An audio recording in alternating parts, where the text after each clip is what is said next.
वृंदावन विहारी लाल की जय। राधा रानी की जय। श्री गुरुदेव भगवान की जय। श्री राधे राधे। भक्ति प्रश्नोत्तरी कार्यक्रम प्रारंभ किया जा रहा है। आइए हम भक्ति संबंधित प्रश्नों को श्रवण करें। श्री राधे राधे गुरु जी, आपके श्री चरणों में कोटि कोटि दंडवत प्रणाम। प्रश्न है, क्या जप माला को भी प्रसादी करके जप करनी चाहिए या नहीं? प्रसादी आप भगवान की कर सकते हैं और किसी को माला अपनी नहीं छुआनी चाहिए। हाँ, अपने गुरु को छुआ सकते हैं, अपने गुरुदेव को या अपने ठाकुर जी को, उन्हीं को स्पर्श कराना चाहिए। उसके बाद आप प्रसादी हो गई, जब करिए फिर। राधे राधे। इनका दूसरा प्रश्न है, गुरुजी क्या उठते बैठते चलते फिरते काम करते हर समय नमः शिवाय का जाप कर सकते हैं या नहीं? यह प्रश्न मेरी बहन का है। वह अपना गुरु मंत्र भूल गई है, बहुत साल हो गए दीक्षा के लिए, अब वह हर समय नमः शिवाय जाप करती है, तो क्या यह सही है? नहीं, इसका विधान यही है कि दीक्षा में मंत्र लेना चाहिए। शिव शिव शिव शिव सांब सदा शिव, सांब सदा शिव, सांब सदा शिव, ऐसे तो जप सकते हो। लेकिन मंत्र जिसमें ओम लगा है या नमः लगा है या नमो लगा है, उस मंत्र को गुरु से दीक्षा में प्राप्त करना चाहिए और अशुद्ध अवस्था में मानसिक जप करना चाहिए, शुद्ध अवस्था में वाचिक जप करना चाहिए। राधे राधे। इनका अगला प्रश्न है, गुरुदेव मैं वृंदावन से रज खरीद कर लाई हूँ। केली कुंज के बगल में एक भैया ठेला पर बेच रहे थे। पीसा हुआ प्लास्टिक में पैक था। मैं जब अपने घर आई तो देखा कि वह थोड़ा भीगा था, तो मैं उसे धूप में सुखा दी और सूखने के बाद उसे चलनी से चाली तो उसमें सरसों के दाने से भी छोटे कंकड़ निकले, तो मैं उसे गमले की मिट्टी में डाल दी। गुरुदेव क्या मुझे वृंदावन से कंकड़ लाने का पाप लगेगा? मैं बहुत परेशान हूँ और बहुत डर और चिंता बना रहता है। अब मैं क्या करूँ? कंकड़ तो गमले की मिट्टी में मिल गया है, नहीं तो मैं उसे वृंदावन लाकर रख देती। गुरुदेव अब मैं क्या करूं, मेरी चिंता को दूर करें। देखो, यदि आपने तुलसी के गमले में डाला है तब तो आपको कोई दोष नहीं लगेगा। तुलसी स्वयं वृंदा है और वृंदावन की एक स्वरूप है, अंश रूप है। तो तुलसी के गमले में डाला है तो कोई दोष नहीं, और दूसरे किसी गमले में डाला है तो वहां की मिट्टी को आप यहाँ ला करके डाल दें तो अच्छा रहता है। राधे राधे। इनका अगला प्रश्न है, गुरुदेव क्या वृंदावन से यमुना जल लाना चाहिए या नहीं? यमुना जल ले जाओ, लेकिन उसको छान करके ले जाना चाहिए और वो जगह जगह गिरने लायक ऐसा नहीं हो, बस इतना ही ले जाओ कि उसको चंदन में डाल दो या एक बूंद पी सको। बहुत सही ढक्कन वाला कोई हो पात्र, उसमें जैसे शीशी कोई बहुत बढ़िया ढक्कन वाली हो जो गिरे नहीं, एक बूंद पी सकते हो या चंदन में मिला सकते हो। श्री राधे राधे। इनका अगला प्रश्न है, गुरुदेव आप कहते हैं कि बैगन नहीं खाना चाहिए, तो गुरुदेव बैगन क्यों नहीं खाना चाहिए? क्या जो आपसे दीक्षित होते हैं वही केवल बैगन नहीं खाते हैं या किसी को भी नहीं खाना चाहिए? बैगन का बीज कितने दिन तक पेट में रहता है? क्या लड्डू गोपाल को हम बैगन का भोग लगा सकते हैं या नहीं? कृपया बताएं। ये रिवाज है, शास्त्र के अनुसार भी है। शास्त्र के अनुसार तो यही कि एकादशी के दिन पेट में बैगन का कोई अंश नहीं होना चाहिए, नहीं तो एकादशी व्यर्थ हो जाती है। एकादशी के लिए बताया गया कि एकादशी आपकी व्यर्थ हो जाएगी यदि पेट में बैगन का बीज या कोई हिस्सा होगा तो। ये शास्त्र की बात।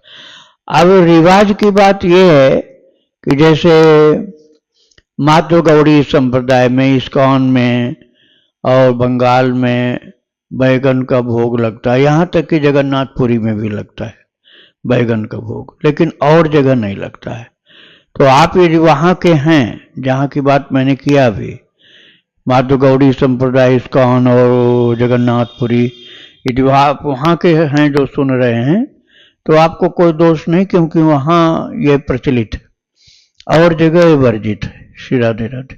इनका आखिरी प्रश्न है, गुरुजी मैं प्रेमानंद जी से सुना है कि दिन में 3 बार यमुनाष्टक पढ़ना चाहिए। कुछ दिन से मैं 3 बार यमुनाष्टक पढ़ती हूँ, पर समय इधर उधर हो जाता है, भूल जाती हूँ और लेट हो जाता है। तो क्या समय में थोड़ा इधर उधर हो जाए तो यमुनाष्टक पढ़ने का लाभ नहीं मिलेगा? मिलेगा लाभ, भाव से पढ़ना चाहिए बस। बहुत जल्दीबाजी में सरपट भाग रहे हो, आधा ध्यान तुम्हारा ऑफिस में पहुंचने का है, आधा ध्यान बच्चों में है, भोजन पक रहा है, उधर ध्यान है, तो ऐसे जल्दीबाजी पढ़ने से कोई फायदा नहीं। आराम से चाहे जब आपको टाइम मिले खूब भाव से गाओ पढ़ो तो ज्यादा अच्छा होता है। राधे राधे। उन्नाव सिंह गुरु जी, इनका प्रश्न है, गुरुदेव मैं आपसे दीक्षित हूँ। मैं सुबह मंत्र के 12 माला तो कर लेता हूँ, किंतु 16 माला महामंत्र का माला से नहीं कर पाता, क्योंकि दुकान जाना होता है। सुबह स्पीड से 4 सेकंड में एक मन का ही हो पाता है। महामंत्र का तो उस समय 1.5 घंटे में 21,600 हो जाता है। हम 2 घंटा से ज्यादा जब करते हैं, स्टॉप वॉच लगाकर। बोलता नहीं हूँ, बीच में जब 21,600 इतना हो जाता है, उसके बाद बिना टाइम के जब करता रहता हूँ। तो भगवान, यह 16 माला माना जाएगा या फिर से माला ही करना पड़ेगा? नहीं, माना जाएगा भाई, बस बीच में बोलना नहीं चाहिए। यदि आपने बीच में कुछ किसी से बात नहीं की और लगातार जब चल रहा तो घड़ी के समय के अनुसार भी उसको पूरा माला वाला ही माना जाएगा। राधे राधे। इनका अगला प्रश्न है, गुरुदेव जो तिलक लगाते हैं हम सब, इस तिलक का क्या नाम है? आप बीच में लाल रंग तिलक क्यों नहीं लगाते हो? क्या आपके शिष्य को भी नहीं लगाना चाहिए लाल रंग का तिलक बीच में? और श्वेत चंदन से तिलक कर सकते हैं? कृपया मार्गदर्शन करें। चंदन मलयागिरी यदि है जो लकड़ी का होता है घिसने वाला, वो घिस कर अपने नहीं लगाना चाहिए, वो घिस कर भगवान को लगाया जाता है, और भगवान को लगाने के बाद प्रसादी आप लगा सकते हैं। और गोपी चंदन जो मिट्टी का जैसा रहता है ये आप घिस के अपने प्रत्यक्ष डायरेक्ट लगा लो। भगवान को नहीं लगाए हो तब भी लगा सकते हो, क्योंकि वो भगवान का और गोपियों का चरण रज है वो गोपी चंदन। और क्या प्रश्न था इसके इनका कुछ मेन प्रश्न था कि हम जो तिलक लगाते हैं, हाँ, इस तिलक का क्या नाम है? हाँ, तिलक जो है भगवान की चरण रज है, इसलिए माथे में लगाना है। दूसरी बात ये कि जो ये आकार है ना ऐसे अगल बगल में तिलक का माथे में, ये प्रभु के एक एक चरण है, और बीच में श्री जी हैं, अर्थात लक्ष्मी जी, सीता जी, राधा रानी, जो भी आपकी श्री जी हैं वो विराजमान है। अब उस द्वारा के अनुसार संप्रदाय जैसे होता है ना, तो संप्रदाय के ही द्वारे होते हैं, आचार्यों के द्वारा द्वारे बनाए गए, तो उस द्वारा के अनुसार तिलक में थोड़ा थोड़ा भेद होता है। जैसे जो माधुरी वाले होते हैं उनके भी नीचे यहाँ पर लाल सी बिंदी लगी रहती है, और रामानंद संप्रदाय में कई तरह का तिलक हो, एक बिंदी सफेद बिंदी होती है, वो बिंदी वाले कहलाते हैं। जैसे छोटी छावनी का तिलक है, वो उसको नृत्य गोपाल दास जी जहाँ के महाराज जी हैं, वो बिंदी बीच में रहती है और तिलक ऐसे रहता दोनों तरफ, और बड़ी छावनी में ऐसा रहता है जैसा मैंने लगाया है। तो ये पहले एक होता था ग्रुप, समुदाय समझिए आप, जो मंदिरों की सुरक्षा के लिए होता था। मंदिरों की सुरक्षा के लिए इसकी रचना हुई थी मुगल काल में। मुगल काल में मंदिर तोड़ देते थे, तो मंदिर को बचाने के लिए एक संतों की फौज होती थी, उसको बोलते थे लश्कर। संतों की फौज होती थी, उसको लश्कर बोलते थे। तो उससे जो जुड़े हुए संत होते थे उनको लश्करी बोला जाता था। आज भी वो परंपरा चल रही है, भले ही अब वो सुरक्षा वाली बात नहीं हो, लेकिन उनसे जुड़े हुए को लश्करी कहते हैं। तो उनका तिलक ये ऐसे होता, बीच में जैसे किनारे किनारे सफेद, से बीच में भी सफेद। और कई संप्रदाय हैं, जैसे आप जैसे मलुक पीठ का समझ लीजिए, या और भी हैं जो जैसे लक्ष्मण किला वाली परंपरा के हैं अयोध्या जी के, उन लोगों का लाल श्री बीच में रहता है। ठीक है, तो ये अपने गुरु के अनुसार आप समझ लीजिए, जैसे आपके गुरुदेव तिलक लगाते हैं वही लगाना है। रामानंदी संप्रदाय में ही कई प्रकार के भेद होते हैं, तो जैसे गुरुदेव ने लगाया वो आप लगाइए। श्री राधे राधे। इनका अगला प्रश्न है, भगवान मेरे घर में राधा रमन जी का विग्रह नहीं है, चित्रपट है, उनको स्नान भी नहीं करा सकते, तो चरणामृत कैसे प्राप्त करूं? भगवान का चरणामृत कैसे पान करूं? गंगा जल पान करता हूं तो क्या यह सही है? गंगा जल तो ठीक है, भगवान का चरणामृत ही है, लेकिन यदि आपके पास वो चित्रपट अच्छा मोटा लेमिनेशन है उसमें, जैसे प्लास्टिक कोटेड है या कांच से कोटेड है, बंद है वो, तो आप थोड़ा सा जल पोंछ करके उसको चरणामृत में मिला सकते हैं। केवल कागज का है तो नहीं ऐसा करो, नहीं तो कागज गलने लग जाता है। और यदि कागज वाला ही आपका है चित्र भगवान का, तो एक शालिग्राम जी रखिए आप, शालिग्राम जी रखिए, उनका चरणामृत भगवान को स्पर्श करा करके और वो चरणामृत आप लिया करिए। राधे राधे। इनका आखिरी प्रश्न है, गुरुदेव मैंने भक्त नामावली में शिरडी साईं जी का नाम सुना है, तो क्या ये वही साईं जी हैं? अगर वही हैं तो इनके इष्ट भगवान कौन थे और इनका चरित्र कैसे सुने, इनकी क्या महिमा है? देखो, वो एक संत थे, संत थे, दत्तात्रेय जी के भक्त थे वो, दत्तात्रेय जी के, अनुसुईया माता के बेटे दत्तात्रेय के भक्त थे। आपकी श्रद्धा उन नहीं है तो आप उनका नाम नहीं लो, लेकिन यदि आपकी श्रद्धा है तो संत तो भाई सभी वर्णों में होते हैं। संत की कोई संप्रदाय, कोई जाति, कोई ये कुछ नहीं देखा जाता है। अब आपको श्रद्धा यदि संत से है तो आप नाम उनका बोल सकते हैं, नहीं श्रद्धा है तो मत बोलो उनका नाम, और विवाद की कोई बात ही नहीं है। अब ये जरूरी थोड़े है कि सबका नाम हम बोलते हैं, जहाँ जहाँ आपका भाव है वहाँ वहाँ नाम आप लीजिए। राधे राधे। अनुराग जी, इनका प्रश्न है, अगर पूर्व संस्कार वश क्रिया द्वारा ब्रह्मचर्य खंडित हो जाए तो क्या वह पाप की श्रेणी में आता है?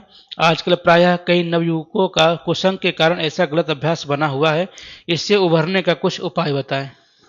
आप अपने को बहुत बिजी लाइफ का बनाओ, बहुत ज्यादा बिजी लाइफ का, और कुसंग का त्याग कर दो, कुसंग का बिल्कुल त्याग कर दो, एकदम बिल्कुल उनसे दोस्ती खत्म, और लाइफ को इतनी बिजी बनाओ कि फुर्सत ही नहीं मिले कि दूसरी तरफ मन भागे। लगे रहो काम में मेहनत से, इतना ज्यादा मेहनत से काम में लगे रहो, सेवा वाला कार्य से रिलेटेड हो तो ज्यादा अच्छा है, जैसे गमले उठाओ रखो, सफाई करो, झाड़ू लगाओ, पुस्तकें उठाओ रखो, उनको ढंग से रखो, उनको देखो पढ़ो, या कोई सर्च करो भगवान के भक्तों का चरित्र मोबाइल में।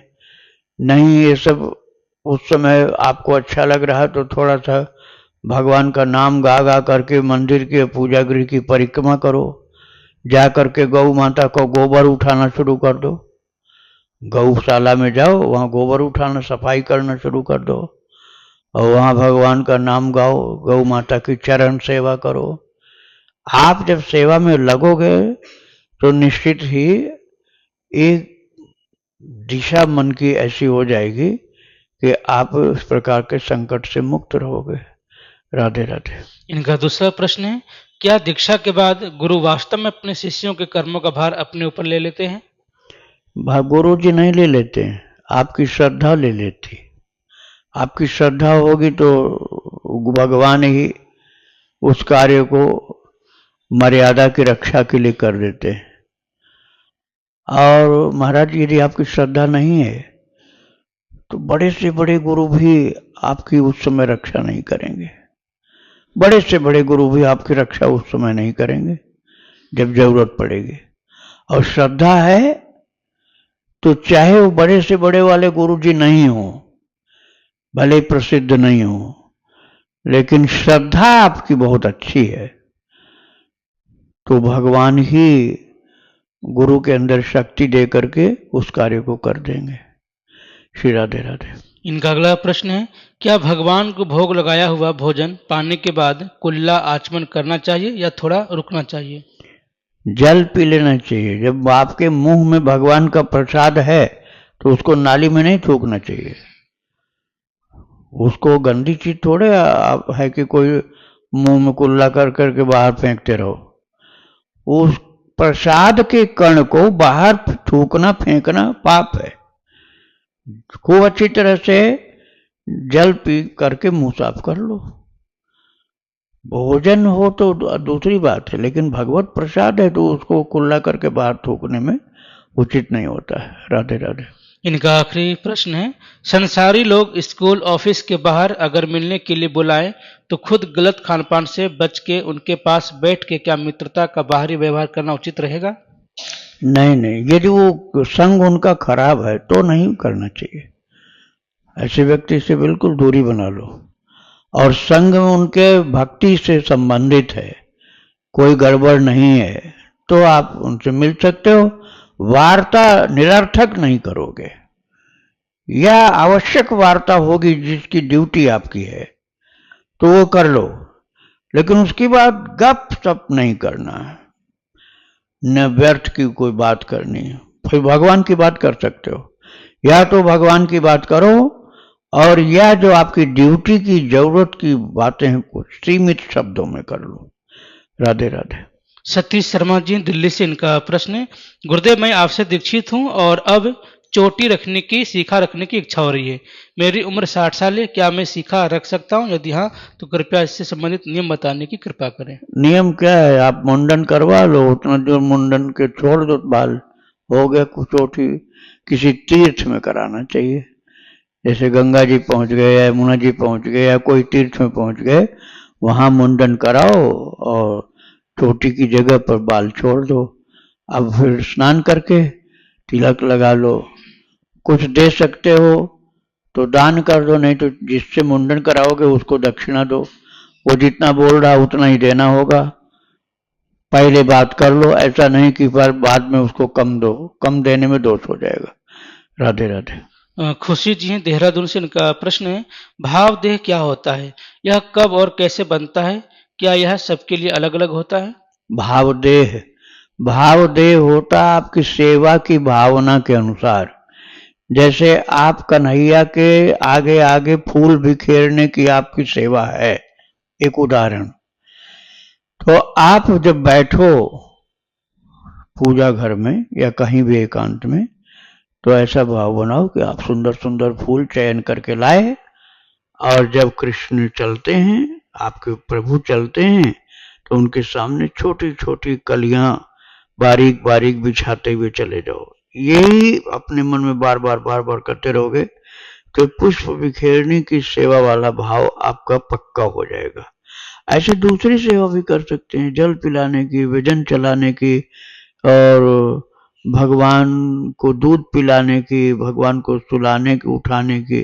जो आपको भाव जमता हो वही भाव देह आपको बन जाएगा।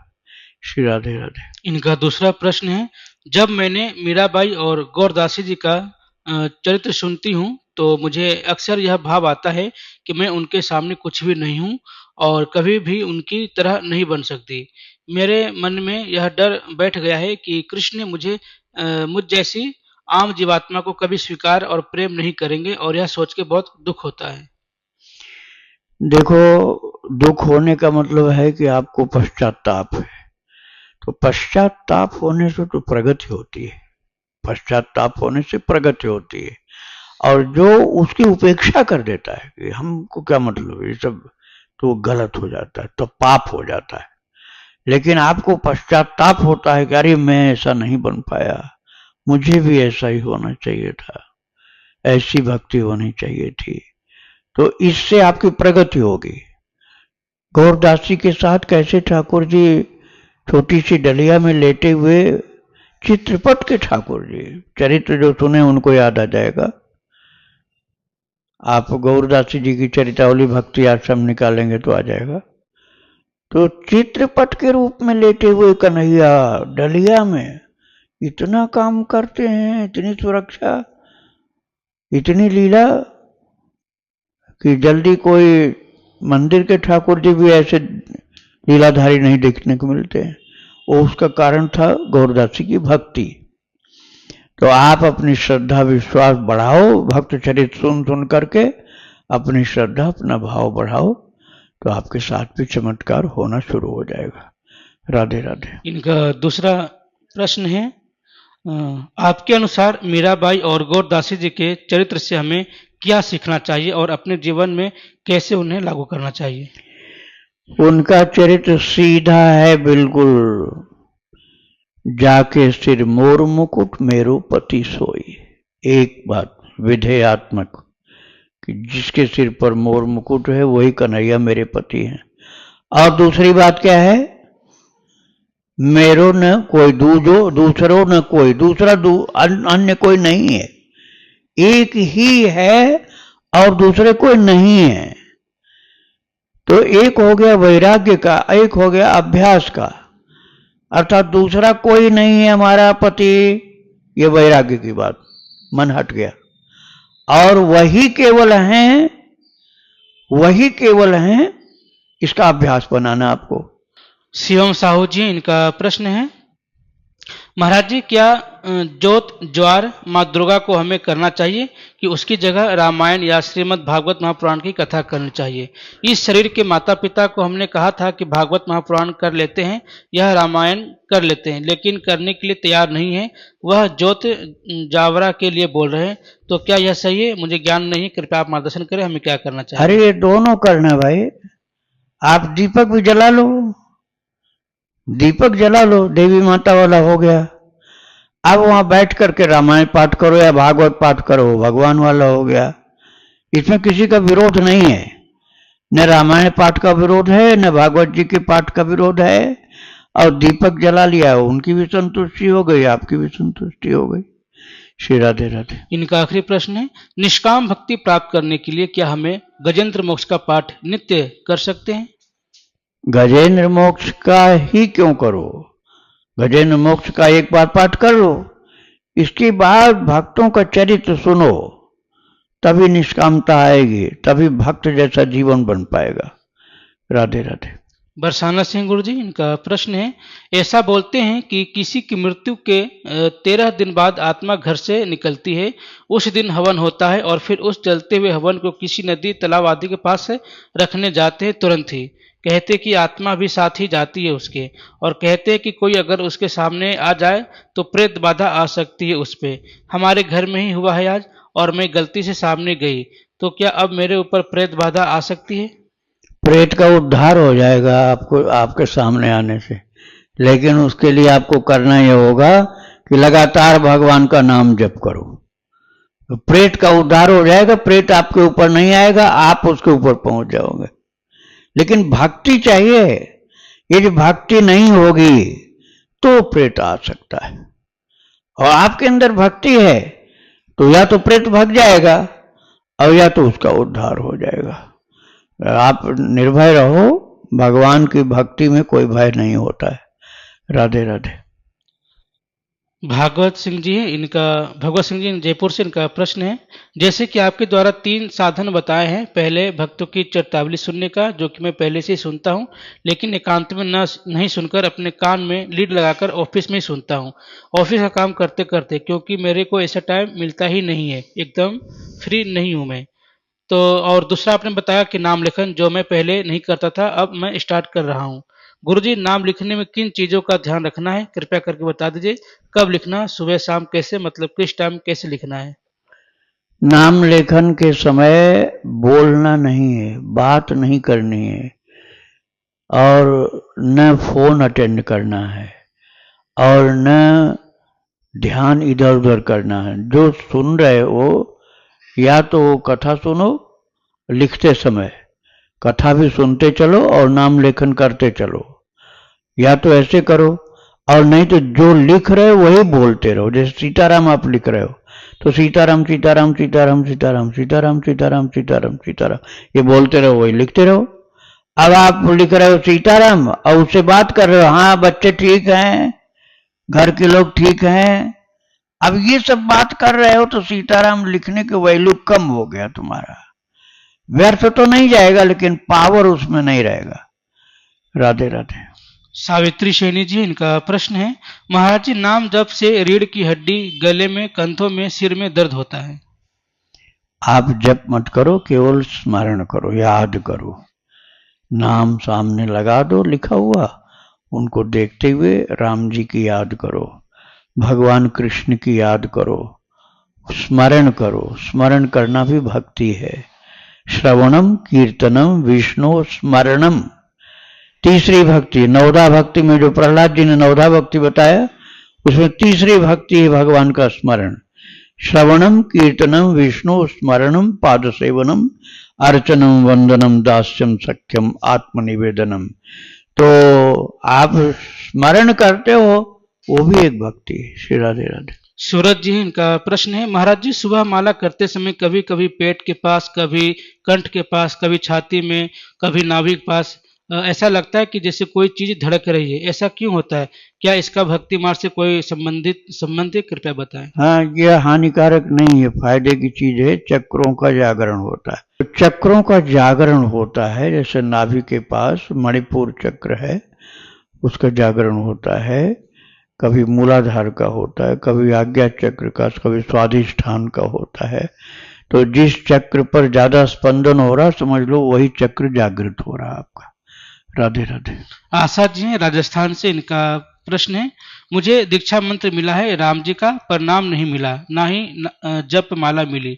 प्रभु आपसे प्रार्थना है कि क्या आप मुझे अधम को नाम दीक्षा और जप माला प्रदान करेंगे, क्योंकि जो आनंद आपके श्री मुख से भक्त चरित्र सुनने में आता है वो अतुलनीय वो अतुलनीय है, और मुझे पता है कि मुझे इस भवसागर से आप ही पार लगा सकते हैं। कृपया करके गुरुदेव मुझे अधम को अपने चरणों में स्थान दे।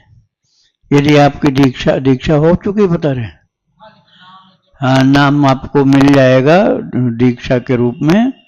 आप भगवान का नाम लिखो और राम नवमी को या गुरु पूर्णिमा को आओ, एक दिन पहले आना होगा। राधे राधे। खुशबू जी हैं, इनका प्रश्न है, कथा में सुना है कि कलयुग में मानसिक सेवा श्रेष्ठ है, तो मानसिक सेवा कैसे करूं? मुझे प्रत्यक्ष सेवा में रुचि भी नहीं है। प्रत्यक्ष सेवा भी करना होगा, ऐसा नहीं कि केवल मानसिक करोगे। अब कोई भूखा प्यासा तुम्हारे यहाँ आया है और तुम कहोगे हम खिलाएंगे, नहीं, मानसिक सेवा तो करेंगे, तुम मानसिक खिलाएंगे। अब वो भूख से मरा जा रहा, अब तुम करो आंख बंद करो, हम खिला रहे हैं तुमको, वो तो पागल समझेगा तुमको। अरे तुम मानसिक भोजन करके तुम्हारा पेट भरेगा क्या? तुम मानसिक भोजन करो, बिल्कुल नहीं भरेगा पेट। तो मानसिक वहां होता है जहां कोई है नहीं, जैसे ठाकुर जी का स्वरूप नहीं, श्री विग्रह नहीं, भगवान की मूर्ति ठाकुर जी का स्वरूप नहीं, या कोई भूखा प्यासा नहीं, कोई मरीज नहीं, कोई नीडी पर्सन नहीं है, तो फिर आप मानसिक सेवा कर सकते हो। लेकिन जब कोई पात्र बैठा है सुयोग्य, तो उस सुयोग्य पात्र की प्रत्यक्ष सेवा करो, मानसिक सेवा बाद में फुर्सत में करना। राधे राधे। वृंदावन बिहारी लाल की जय, राधा रानी की जय, श्री गुरुदेव भगवान की जय। श्री राधे।